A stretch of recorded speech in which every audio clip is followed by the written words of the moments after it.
ప్రార్థన అనేది ఆయన జీవితంలో ఏమైంది? ఒక భాగం అయిపోయింది. యథాతథంగా యథాప్రకారం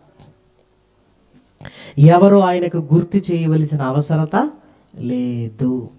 ప్రార్థన అనేది మనిషి జీవితంలో అలవాటైపోవాలి.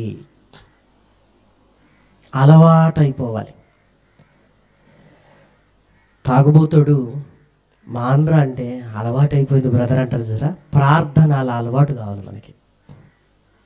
మీకు అర్థమైందా? నేను ప్రార్థించకుండా ఉండలేకపోతున్నానండి, ఇది నాకు ఒక వ్యసనం అండి. అది నీకు ఒక వ్యసనంలా ఉండాలి. ఏమంటే నా వల్ల కాదండి అన్నట్లుగా మారిపోవాలి. యథాప్రకారముగా ఇంటికి వెళ్ళాడు. ఇంటికి వెళ్ళి మేడగదిలోనికి వెళ్ళాడు.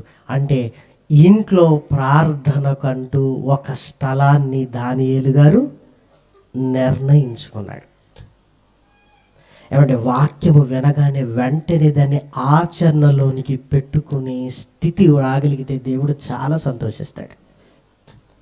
ఒకరోజు ఒక ఇంటికి వెళ్ళాను. వెళ్ళగానే ఒక మూలకు 2 కర్టన్స్ వేసింది. ఒక మూల 2 కర్టన్స్. నేను అడుగుతున్నాను, ఏంటి ఆ మూలకి ఏం పెట్టారు అంటే, అన్నయ్య ఆ ప్లేస్ మేము ప్రార్థన చేసుకునే చోటు, మాది చాలా చిన్నది కదా ఇల్లు, అందుకే ఈ చోటును 2 కర్టన్స్ ఇలా వేసాం, ఆ మూలకు వెళ్ళి ఆ కర్టన్ చాటుకు మేము ప్రార్థన చేసుకుంటామన్నా అన్నారు. చాలా సంతోషం వేసింది, చాలా హ్యాపీగా అనిపించింది కదా. మీరు వినగానే దాన్ని వెంటనే మీ జీవితంలోనికి తెచ్చుకోవడానికి ప్రయత్నం చేయండి.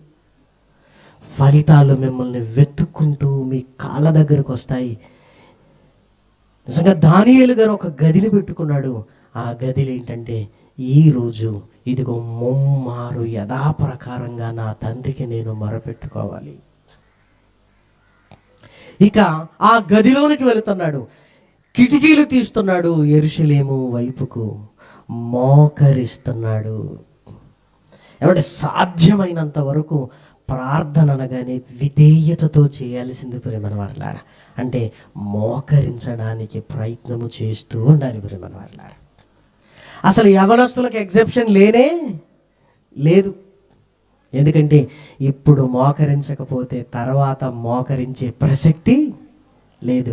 ఎందుకంటే 45 రాగానే ఏమొస్తాయో తెలుసా? కీళ్ళ నొప్పులు.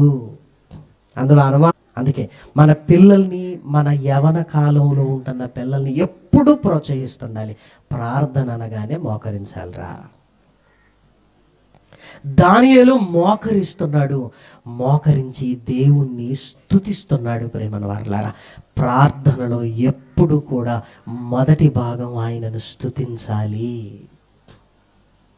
ఆయనను స్తుతించాలి. ప్రార్థనలో మీరు ప్రార్థన ప్రారంభించగానే మీ నోట్లో ఏముండాలంటే ఆయనను స్తుతించాలి, ఆయనను స్తుతించాలి, ఆయనను స్తుతించాలి. ప్రార్థనలో ఉండవలసిన 2, ముందు స్తుతించాలి. మన అక్కరల కొరకు ఏం చేయాలి? బ్రతిమిలాడుకోవాలి. నీ విజ్ఞాపన కొరకు నువ్వేం చేయాలి? బ్రతిమిలాడాలి. తెలియక ఆర్డర్లు వేస్తుంటాం మరి మన వరలారు. ఏమని? ఇదివు ప్రభా, అదివు ప్రభా అంటాం. అమ్మో, అసలు మన ప్రార్థనలో ఆర్డర్స్ వేసే స్థితి రావద్దు. మనం ఎవరు? మట్టి మనుషులం మన వారలారా, మట్టి మనుషులం అంతే. ఏదో బతుకుతున్నామంటే ఆయన కృప వల్ల తప్ప అసలు బ్రతికే అర్హత భూమి మీద ఒక్కరికి లేదు ప్రేమన వారలారా. ఆలోచించండి. భూమి మీదకి రావటానికి 9 నెలలు టైం తీసుకున్నాడేమో కానీ దేవుడు మనల్ని మట్టిలో పాతేయడానికి క్షణం చాలు, అంతే. ఇంకా డాక్టర్లకి ఏమైపోయిందో కూడా అర్థం కాదు. అందుకే కొన్నిసార్లు ఏమైపోయిందో అర్థం కాక సర్టిఫికెట్లు ఏమిస్తారంటే సహజ మరణం అని ఇస్తారు. మాకేం అర్థం కాలేదు. ఆయనకు ఆర్డర్లు వేయటమా? ఆయనకు? అమ్మో, అది మన జీవితంలో ఉండకూడదు. దేవుని దగ్గర ఎప్పుడు విధేయత, ఆ విధేయతకు నిదర్శనం మోకాళ్ళ మీద ఉండాలి. మీరు గమనించండి, మోకాళ్ళ మీద ఉన్నప్పుడు విధేయత వస్తుంది, నీ ప్రార్థనలో మార్పు వస్తుంది. ప్రేమల వారలారా, అదే నిలబడుతున్నప్పుడు మనం వెళ్ళిపోతాం. ప్రేమల వారలారా, దేవుణ్ణి బ్రతిమిలాడుకుంటున్నాడు. ఈ మనుషులందరూ చూసారా, ఆయన బ్రతిమిలాడుకుంటున్నారు. ఓకే కదా, ఓకే కదా, అవును, ముమ్మారు చేస్తున్నాడు, ప్రతిరోజు చేస్తున్నాడు. ఇప్పుడు రాజు దగ్గరికి పోదండి. అంటే దానియేలు ఎప్పుడు కూడా మనసులో కాదు, గట్టిగానే ప్రార్థన చేసేవాడు.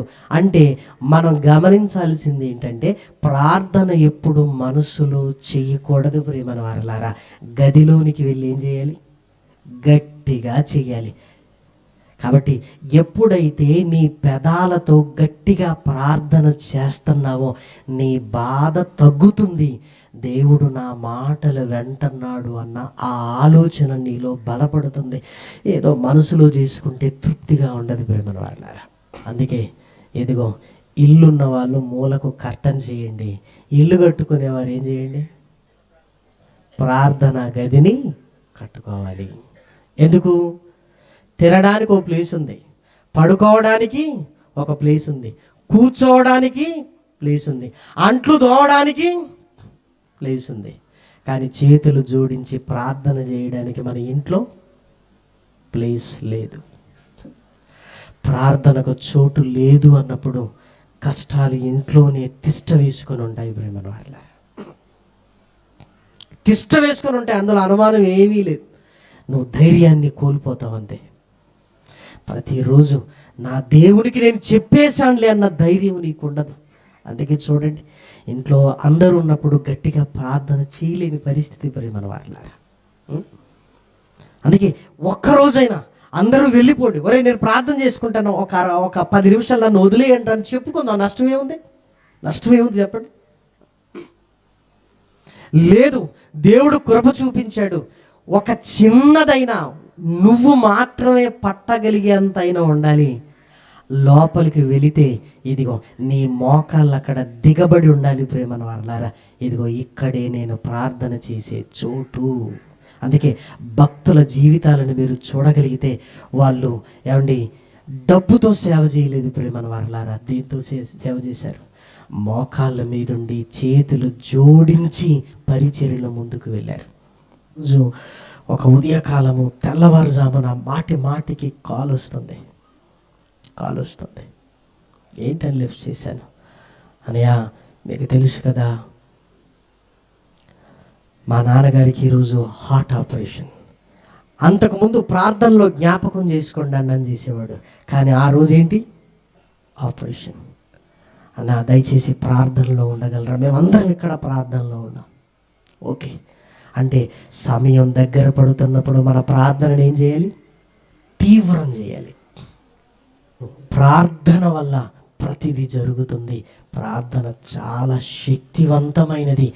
దాన్ని వదిలేసామంటే అసలు క్రైస్తవ జీవితానికి అర్థమే లేదు. ప్రేమ దేవుని పిల్లలారా, దాన్ని పక్కకు పెట్టామంటే దేవుడు నీ ఫైల్స్, నీ సమస్యలన్నీ పక్కన పెడతాడు. ప్రేమ వాళ్ళారా, అన్నీ పక్కన పెడతాడు. ప్రేమ వాళ్ళారా. లేదు, రోజులు గతిస్తున్నా విశ్వాసంతో నాయన త్వరపడు నాయన, చెయ్యి నాయన అని స్తుతిస్తూ బ్రతిమలాడుకుంటే ఏదో ఒకరోజు తప్పనిసరి ఏమంటున్నాడంటే, అన్యాయస్తుడైన న్యాయాధిపతి వెళ్ళినప్పుడు న్యాయస్తుడిని నీ ప్రార్థన వినకుండా నేను ఎలా ఉండగలను? కాకపోతే నిన్ను పరీక్షిస్తున్నాను, విసికి వదిలేస్తున్నావా అని. లేదు, నువ్వు విసుకక ప్రార్థన చేస్తే నేను కూడా విసుకక నీకు మేలులు చేస్తూనే ఉంటాను. ఎందుకంటే దేవుడు ఇప్పటి వరకు అంటే మనకు మేలు చేయటంలో విసిగాడు ఎప్పుడైనా? తల్లిగా నీ బిడ్డల ఎడల నీకు విసుగు రాదు, ఆయన కూడా నీ ఎడల విసుకట్లేదు. మరి ఆయన కొరకు ప్రార్థన చేసేటప్పుడు ఎందుకు విసుకుతూ ఆ ప్రార్థనను వదిలేస్తున్నావు? ఒక్కసారి ఆలోచించు. నీ కుటుంబ క్షేమం, నీ వ్యక్తిగతమైన పరిశుద్ధ జీవితం, నీ సంఘం బలంగా ఉండటం, నూతన ఆత్మల సంపాదన కొరకు ఏమండి లక్షల రూపాయల వ్యయం కాదు, అంతకంటే ముందు కావలసింది ఇదిగో నీ 2 కన్నీళ్లు కావాలి, నీ 4 బొట్లు కన్నీళ్లు కావాలి. ప్రేమన దేవుని పిల్లలారా, 4 బొట్లు కన్నీళ్లు కావాలి. లేఖనాల పరిశోధన సదస్సు 11వ సెమినార్ జరిగింది ఆర్మూర్లో. మీ అందరికీ తెలుసు. అందరిని అడిగింది ఏందో తెలుసా? ఇదిగో మీ 2 కనుబొట్లు, నీటి బొట్లు ఇవ్వండి ప్రార్థన కొరకు. అది ఇవ్వండి చాలు. మిగిలినవన్నీ చాలా చిన్నవి. దేవుడు ఎవరినో రేపుతాడు, తీసుకొస్తాడు. కానీ ఏం కావాలో తెలుసా? మీ కన్నీటి బొట్లు కావాలి. అది ప్రార్థనలో సెమినార్ బాగా జరిగించయ్యా అని నీ హృదయముతో నువ్వు ఏడుస్తూ నీ 2 కన్నీటి బొట్లు నేల రాల్చు చాలు. కాబట్టి ప్రియమైన వారలారా, ప్రార్థనలో ఏడ్చి ఎన్ని సంవత్సరాలైంది. కుటుంబంలో మన కష్టాలు చెబుతూ రోజు ఏడుస్తున్నాం ఎవరితోనో, కానీ దేవుని సన్నిధిలో ఏడ్చి ఎంత కాలం అయిపోయింది. ప్రియమైన వారలారా, నిజంగా ఏడవలసింది అక్కడే. లోకం దగ్గర నవ్వుతూనే ఉండు, పర్వాలేదు, నా దేవుడు నాకున్నాడన్న ధైర్యం లోకం చూస్తుంది. దేవుని దగ్గర మాత్రం మన హృదయాలను కుమ్మరించుకొని ఏమండి కన్నీటితో ఆయన పాదాలు కడుగుతుండాలి, రోజు తడపాలి. నీ ప్రార్థన శక్తివంతమైనది కావాలి. మన ప్రతివాదైన అపవాదికి ఆయన తీర్పు తీర్చాలి, సంఘాలు నడబడాలి, నూతన ఆత్మల సంపాదన జరగాలి. అంతేకాదు యేసుక్రీస్తు 2వసారి భూమి మీదికి రావాలి. ప్రియమైన వారలారా, అది నీ చేతుల్లో నా చేతుల్లో ఉంది. అందుకే ఇదిగో నీ మోకాలు వంగాలి, నీ చేతులు జోడించాలి, నీ కళ్ళల్లో నుంచి కన్నీటి బిందువులు రాలాలి. అది నీ పిల్లల కొరకు, నీ సంఘము కొరకు, నీ వ్యక్తిగతమైన పరిశుద్ధ జీవితం కొరకు, నూతన ఆత్మల సంపాదన కొరకు, నలిగిపోయిన క్రైస్తవ్యం కొరకు, యేసుక్రీస్తు 2వ రాకడ కొరకు ఏమండి వేగిరపడుతూ మొరపెట్టుకుంటూ బ్రతిమిలాడే స్థితి నీకు నాకు రాగలిగితే ప్రియమైన వారలారా, క్రైస్తవ్యానికి మన కుటుంబానికి ఎంతో మేలు చేసుకున్న వారం అవుతాం. అనేకుల ఆత్మల సంపాదన కొరకు మన ప్రార్థనా శక్తి దోహదపడుతుంది ప్రియమైన వారలారా. అందులో ఎలాంటి అనుమానము లేదు ప్రియమైన వారలారా.